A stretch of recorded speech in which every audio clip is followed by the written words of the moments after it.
So today we are diving deep into a really popular piece of hardware.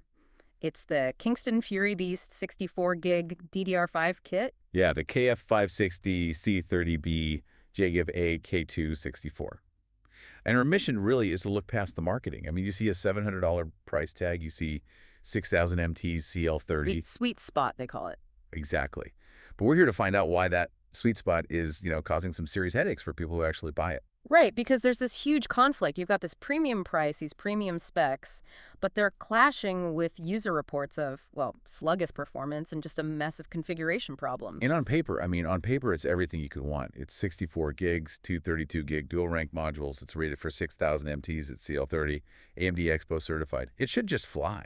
But it doesn't. So what happens when you just, plug it in and use the default Expo settings? Well, that's the kicker. The benchmarks show 80 nanoseconds of latency. 80. That's worse than some 5-year-old DDR4 kits, isn't it? It is. It's a huge step backward. It Yeah. completely undermines the whole point of that high-speed rating. So is the RAM just broken? No, and that's the fascinating part. It hits the rated speed, it's not defective.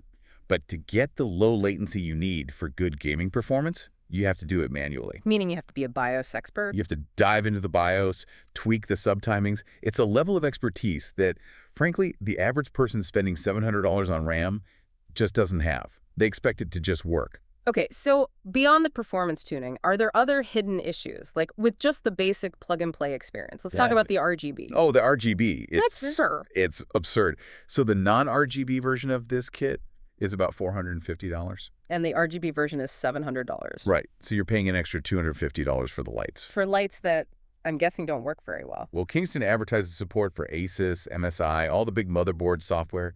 But you look at the forums, and users are saying the RAM just doesn't show up in the controls. So you're stuck. You're forced to download Kingston's own separate app, the Fury Control app, which just defeats the entire purpose of having an integrated ecosystem.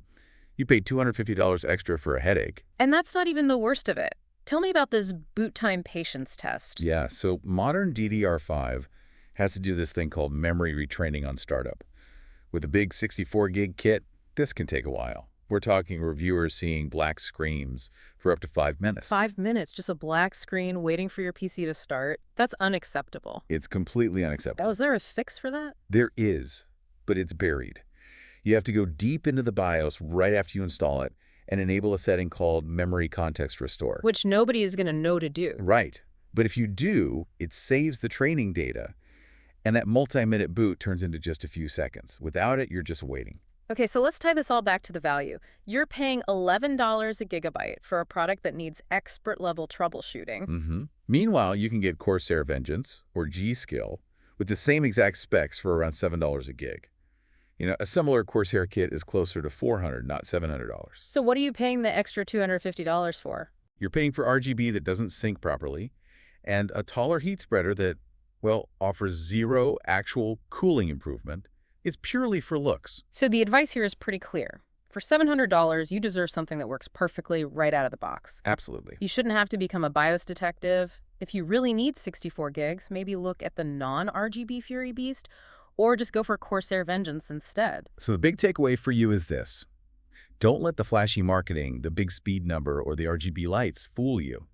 Look at the real-world latency, the software problems, and the hidden fixes you might need. Right, and we did identify that key solution enabling memory context restore. But that leaves us with a final thought for you to chew on. What does it say about the state of premium hardware when the key to making it work like it's supposed to is hidden behind an obscure setting that only an expert would ever think to look for? Something to think about.